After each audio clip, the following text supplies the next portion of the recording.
Good idea ไปเลยนะสำหรับบริษัท LT Show นะที่ว่าล่าสุดก็ได้พูดไอเดียนะก็คือบ่ได้มอบเงินมอบคำให้เนาะแต่จะมอบเป็นโน้ตบุ๊กเนาะเพื่อให้น้องนักศึกษานักเตะมหาวิทยาลัยลาวก็ได้ไปนำใส่กันต่อนะก็คือจะได้ไปต่อยอดด้านการศึกษานะเคียงคู่กับด้านการกีฬานะก็คือล่าสุดเนาะทานนางวรรณดีออนสวัสดิ์ประธานบริษัท LT Show ได้มอบคอมพิวเตอร์โน้ตบุ๊กจำนวน19หน่วยมูลค่า100 ล้านกีบเพื่อให้นักเตะ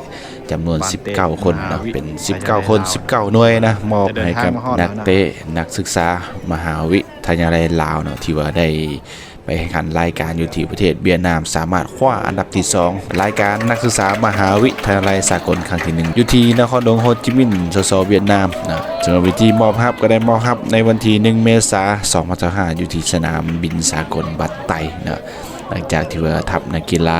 มหาวิทยาลัยลาวก็ได้เดินทางมาฮอดสปปลาวเฮาเนาะก็ได้มีการมอบฮับกันเนาะส่วนรายละเอียดครับไปเบิ่งบทสัมภาษณ์ของทานนางวรรณลีออนสวัสดิ์ประธานบริษัท LT Show นำกันเลยเนาะที่ว่ามามอบเครื่องในครั้งนี้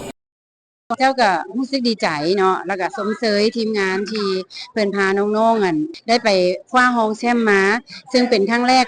ของประเทศลาวเฮากับแม่เนาะและข้าพเจ้าในนามที่ว่าอยู่ในเครือของข้าพเจ้าก็คือบริษัท IT นี่เนาะแล้วก็มีจุดประสงค์เป้าหมายที่ว่าอยากมอบคอมพิวเตอร์ให้น้องๆเพราะว่าข้าพเจ้าเชื่อว่าการกีฬาไปเคียงคู่กับการศึกษาและข้าพเจ้าก็หวังอย่างยิ่งว่าคอมพิวเตอร์ที่ข้าพเจ้ามอบให้น้องๆ19น้องนี่ให้เพิ่นได้เอาไปสมใช้ในการศึกษาและการเรียนรู้ของเพิ่นหวังว่าเป็นองค์ประกอบหนึ่งที่ให้เชิดชูการเรียนรู้ของเพิ่นเติมแล้วก็พร้อมที่จะสนับสนุนในเรื่องของกีฬาให้น้องๆอีกเติมสำหรับข้าพเจ้าคิดว่าตรงนี้ก็เป็นทางหนึ่งเนาะเป็นปีแรกของกีฬาแล้วคิดว่ามันจะต่อยอดให้น้องๆได้ทุกๆปีถ้าว่าเพิ่นได้เชิญเนาะข้าพเจ้าก็บ่แน่ใจในโปรเจกต์ของทางกระทรวงศึกษาเพิ่นแต่ว่าข้าพเจ้าคิดว่าอันนี้ก็เป็นการเริ่มที่ว่าเฮ็ดให้เด็กน้อยเขาเจ้าได้มีเวลาที่จะซ้อมฝึกฝนในด้านกีฬาแล้วก็ข้าพเจ้าก็เป็นส่วนหนึ่งที่ว่าเป็นองค์ประกอบหนึ่งที่ว่า